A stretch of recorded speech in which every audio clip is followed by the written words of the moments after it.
Hello and welcome everyone to VV education services. आज हम लोग इकोनॉमिक्स मैनेजर इकोनॉमिक्स का एक छोटा सा टॉपिक पढ़ने वाले हैं, elasticity of demand.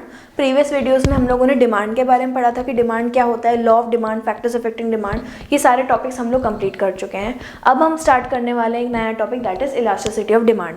Elasticity of demand law of demand का ही एक एक्सटेंशन है। लॉ ऑफ डिमांड हमें ये बताता था कि हमारा चेंज का जो डायरेक्शन है वो क्या होने वाला है। For example law of demand ये बताता था अगर प्राइस कम होगा तो डिमांड बढ़ेगी और अगर प्राइस बढ़ेगा तो डिमांड घटेगी। ये हम लोगों को कौन बताता था? Law of demand.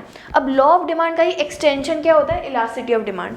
Elasticity of demand ये बताता है कि अगर मेरे प्राइस में इतना चेंज आया है, मतलब एक मैग्नीट्यूड, एक नंबर का चेंज आया है, तो उस नंबर के रिस्पेक्ट में डिमांड कितने नंबर से चेंज होगी।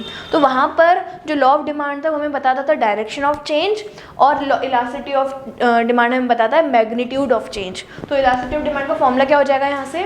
Elasticity of demand is equals to percentage change in quantity demanded upon percentage change in price. अगर आपको डेफिनेशन फॉर्म करनी है तो elasticity of demand refers to, या elasticity of demand means how much demand changes due to change in price।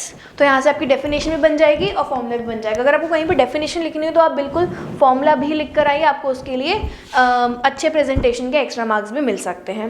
अब हमें next पढ़ना है डिग्रीज ऑफ इलास्टिसिटी। इसमें आपको जो भी क्वेश्चन आएगा सॉल्व करने के लिए, उसमें आपको वैल्यूज पुट करनी है, आपका आंसर आएगा। उस आंसर के नीचे हमें कमेंट लिखना है कि अगर कोई चीज़ इलास्टिक है तो वो कितनी इलास्टिक है। तो हमारे पास 5 डिग्रीज होती है इलास्टिसिटी की।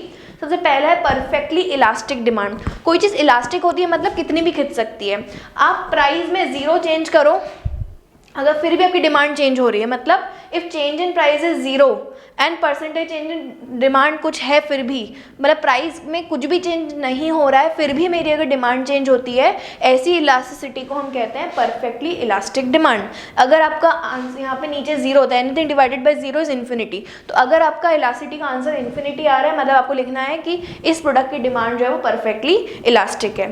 इसका जस्ट ऑपोजिट है perfectly in elastic. In elastic मतलब आप प्राइस में कितना भी चेंज कर लो, प्राइस को आप 10 कर लो, 20 कर लो, 1000 कर लो, 2000 कर लो, लेकिन डिमांड चेंज नहीं होगी। तो percentage change in demand is 0 और परसेंटेज चेंज इन प्राइस कुछ पॉजिटिव नंबर होता है, तो आपका आंसर हमेशा 0 आएगा, क्योंकि 0 को डिवाइड कर रहा हूँ अब यहाँ पर।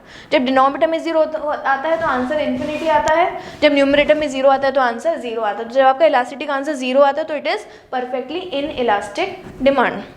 थर्ड है आपका मोर इलास्टिक। मोर इलास्टिक का मतलब जब आपका इलास्टिसिटी का आंसर ग्रेटर देन 1 आता है, जब आपका percentage change in quantity demanded is greater than percentage change in price, तो आपका आंसर 1 से बढ़ाएगा, 1 से बढ़ाएगा तो हम उसको कहते हैं मोर इलास्टिक डिमांड। नेक्स्ट है लेस इलास्टिक डिमांड, जिसमें आपका इलास्टिसिटी का आंसर लेस देन 1 आता है, और लास्ट है आपका यूनिटरी, जिसमें आपका आंसर 1 आता है। जितना परसेंटेज चेंज क्वांटिटी डिमांडेड है उतना ही परसेंटेज चेंज प्राइस, दोनों कैंसिल होकर आंसर 1 आ जाता है। So this was all about elasticity of demand. I hope topic is clear to you. Thank you for watching the video.